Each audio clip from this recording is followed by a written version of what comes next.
जख्म जल्दी ना भरना, धुंधला दिखाई देना, रात में बार बार टॉयलेट जाना, थकान एवं कमजोरी महसूस करना, पैरों का सुन्न हो जाना, बहुत ज़्यादा भूख लगना और बार बार प्यास लगना, यूरिन वाली जगह पर चींटियों का आ जाना। इस तरह के लक्षण डायबिटीज़ होने की तरफ इशारा करते हैं। नमस्कार, मैं डॉक्टर लेखा सोनी, आयु लेखा में आप सभी का स्वागत है। भारत में डायबिटीज़ के केसेस बढ़ते जा रहे हैं। 2025 में यह अनुमान लगाया जा रहा है कि यह आंकड़ा 7 करोड़ तक पहुंच सकता है। सबसे बड़ा प्रश्न यह उठता है कि क्या डायबिटीज़ को रिवर्सिबल किया जा सकता है? क्या डायबिटीज़ रिवर्सिबल होती है और इसे क्योर भी किया जा सकता है? तो आज इस वीडियो में मैं आपसे बात करूंगी कुछ 3 महत्वपूर्ण बिंदुओं के बारे में जिससे कि डायबिटीज़ रिवर्सिबल हो सकती है और शरीर के अंदर जो ब्लड ग्लूकोज लेवल है वह नॉर्मल हो सकता है। डायबिटीज़ एक लाइफस्टाइल डिसऑर्डर है, इसलिए डाइट पे कंट्रोल करके डायबिटीज़ को कंट्रोल में किया जा सकता है। दूसरा, योगासन। योगासन करने से शरीर के अंदर जो ऑर्गन्स हैं वो अच्छे से काम करने लगते हैं। और तीसरा, ड्रग्स। आयुर्वेद में बहुत सारी ऐसी औषधियाँ बताई गई हैं जो ब्लड ग्लूकोज लेवल को कम करने में बहुत सक्षम हैं। डायबिटीज़ 2 तरह की होती है, टाइप 1 और टाइप 2। टाइप 1 डायबिटीज़ के अंदर शरीर के अंदर इंसुलिन बनना बंद हो जाता है, जिसकी वजह से आर्टिफिशियल इंसुलिन बाहर से दिया जाता है। टाइप 2 डायबिटीज़ रिवर्सिबल होती है। इंसुलिन के लिए प्रतिरोध यानी कि रेजिस्टेंस उत्पन्न हो जाता है और जिसे ठीक किया जा सकता है। भारत के अंदर अधिकतर लोग टाइप 2 डायबिटीज़ के ही शिकार होते हैं। डायबिटिक एक लाइफस्टाइल डिसऑर्डर है, इसलिए लाइफस्टाइल को चेंज करके डायबिटीज़ पे कंट्रोल किया जा सकता है।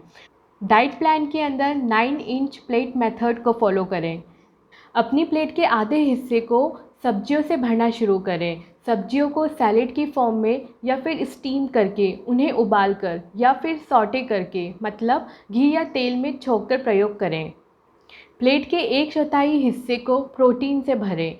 प्रोटीन के अंदर अगर आप वेजिटेरियन हैं तो दाल, चावल, मटर, चीज़, चना इनसे भरें। नॉन वेजिटेरियन है तो फिश, चिकन या फिर एग से भरें। प्लेट का 1/4 आखिरी हिस्सा कार्बोहाइड्रेट से भरें, मतलब दलिया, रोटी। तो इस तरह से एक बैलेंस डाइट लेने से शरीर के अंदर जो शुगर लेवल है वह नॉर्मलाइज होती है। रोटी बनाने के लिए मल्टीग्रेन आटे का प्रयोग करें। गेहूँ, चना, जौ, बाजरा के आटे को मिलाकर खाने को और पौष्टिक बना सकते हैं। चोकर युक्त गेहूं के आटे का प्रयोग करें, इसमें भरपूर मात्रा में न्यूट्रिशन रहता है। अब बात करते हैं कि डायबिटिक पेशेंट को क्या नहीं खाना चाहिए। तो ऐसे फूड आइटम जिनका ग्लाइसेमिक इंडेक्स बढ़ा हुआ होता है। ग्लाइसेमिक इंडेक्स यह शो करता है कि किसी भी फूड आइटम को लेने के बाद कितनी जल्दी और कितनी मात्रा में वह शरीर के अंदर ग्लूकोज लेवल को बढ़ाता है। ग्लाइसेमिक इंडेक्स के अनुसार फूड आइटम्स को 3 भागों में डिवाइड किया है। लो कैटेगरी के अंदर ऐसे फूड आइटम्स आते हैं जिनका ग्लाइसेमिक इंडेक्स 55 से कम है।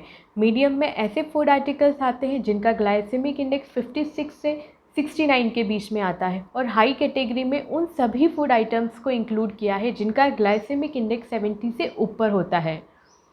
तो डायबिटिक पेशेंट को ग्लाइसेमिक इंडेक्स को देखकर ही अपनी प्लेट के अंदर फूड आइटम सिलेक्ट करना चाहिए।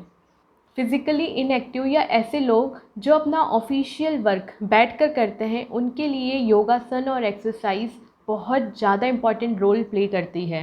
एडल्ट यानी कि युवा वर्ग के अंदर मॉडरेट इंटेंसिटी की एक्सरसाइज जैसे साइकिलिंग, स्विमिंग, ब्रिस्क वॉक, मतलब जल्दी जल्दी तेज़ कदमों से चलना, ऐसी एक्सरसाइज की रिकमेंडेशन 150 मिनट पर वीक बताई गई है। मोटापे की वजह से लिवर के अंदर और मसल्स की जो सेल्स होती हैं उसके अंदर फैट जमा हो जाता है, जिसकी वजह से इंसुलिन की रेजिस्टेंसी हो जाती है और शुगर का मेटाबॉलिज्म यानी कि क्षय अपचय अच्छे से ना होने के कारण खून के अंदर ग्लूकोज की मात्रा बढ़ने लगती है। इसलिए हाइट के अनुसार जो आपका वेट होना चाहिए, अगर वो नहीं है तो आपको योगासन, एक्सरसाइज और हेल्दी लाइफस्टाइल को अपनी जीवन शैली में ज़रूर इन्वॉल्व करना चाहिए।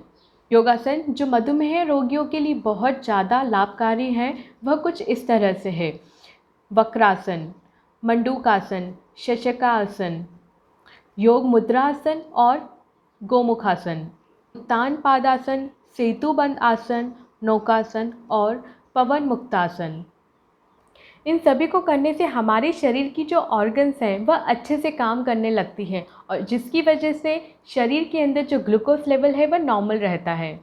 तो अब बात करते हैं होम रेमेडीज़ के बारे में। जितनी भी होम रेमेडीज़ के बारे में आज मैं आपको बताने वाली हूँ उन सभी पर रिसर्च हो चुकी है और यह शरीर के अंदर बढ़े हुए ग्लूकोज लेवल को कम करने में सक्षम है।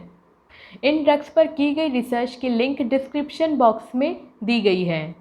मीडियम साइज का करेला, खीरा और टमाटर का जूस नियमित रूप से सुबह लेने से शरीर के अंदर बढ़ी हुई ग्लूकोज लेवल कम होती है। मेथी दाना एक बहुत अच्छी एंटी डायबिटिक ड्रग होती है। 1 चम्मच मेथी दाने को नियमित रूप से सुबह स्प्राउट की फॉर्म में या फिर मेथी दाने के पाउडर की फॉर्म में या फिर साबुत लिया जा सकता है। एक स्टडी से यह पता चला कि लेडी फिंगर यानी कि भिंडी ब्लड ग्लूकोज लेवल को और कोलेस्ट्रॉल को कम करती है। 2 भिंडी को रात में पानी में अच्छे से गलाकर सुबह मॉर्निंग में उठकर भिंडी को पानी में मसलकर पानी को और भिंडी को दोनों को लेने से शरीर के अंदर बढ़े हुए ग्लूकोज लेवल को कम किया जा सकता है। एक रिसर्च में यह चीज़ पता चली कि आधा चम्मच दालचीनी पाउडर को सुबह शाम 40 दिन तक लेने पर शरीर के अंदर जो ग्लूकोज लेवल है वह नॉर्मलाइज हुआ। मार्केट में दालचीनी नकली भी पाई जाती है, सेलोन सिनेमन ट्रू सिनेमन होती है। 1 चम्मच जामुन के बीज का चूर्ण सुबह शाम लेने से भी ब्लड ग्लूकोज लेवल नॉर्मलाइज होती है। सदाबहार के फूल हर किसी के घर में मिलते हैं। सदाबहार के फूलों को पानी के अंदर गर्म करके उबाल कर पानी को खाली पेट लेने से भी जो ग्लूकोज लेवल है वह कम पाया गया। आयुर्वेद औषधियों का भंडार है। इसी तरह से विजय सार, मेषरंगी, गुड़मार, असन, शीलाजतु, अल्फा, नीम और करंज ऐसी कई मेडिसिन्स हैं जो कि शरीर के अंदर ब्लड ग्लूकोज लेवल को कम करने में बहुत ज़्यादा लाभकारी सिद्ध हुई है। ग्लूकोज लेवल को कम करने के लिए अगर आप कोई सी भी मेडिसिन, कोई सी भी होम रेमेडीज़ ले रहे हैं तो ये बहुत ज़्यादा ज़रूरी हो जाता है कि आप रूटीनली अपने ग्लूकोज लेवल का चेकअप करें ताकि हाइपोग्लाइसीमिया यानी कि शरीर के अंदर ग्लूकोज का कम हो जाना ऐसी कंडीशन से बचा जा सके। होम रेमेडीज़, योगासन, एक्सरसाइज इन सब के करने के बावजूद आपके शरीर के अंदर ब्लड ग्लूकोज लेवल की मात्रा बढ़ी हुई आ रही है तो ऐसे में बहुत ज़्यादा ज़रूरी हो जाता है किसी भी आयुर्वेदिक फिजिशियन से कंसल्ट करना। आपका आयुर्वेदिक फिजिशियन BGR 64, प्रमेह गज केसरी रस, बसंत कुसुमाकर रस, शीला जतवारी रस या फिर त्रिवंग भस्म जैसी दवाइयाँ प्रिस्क्राइब कर सकते हैं। इनॉल्टर, मधुमेहारी चूर्ण, ग्लूकोकेयर, दिव्य मधुनाशिनी वटी ऐसी दवाइयाँ बहुत सारी फार्मा कंपनीज बनाती है। यहाँ पर इन मेडिसिन्स के बारे में बताने का मेरा एक मोटिव यह है कि आयुर्वेद को लेकर लोगों के अंदर जो धारणा बनी हुई है वह चूरन चटनी या क्वाथ तक ही सीमित है। आयुर्वेद में फार्मा कंपनीज बहुत ज़्यादा विकसित हो चुकी है। आज यह चीज़ हम सबको समझ लेनी चाहिए कि आयुर्वेद को हमारी ज़रूरत नहीं है, हमें आयुर्वेद की ज़रूरत है।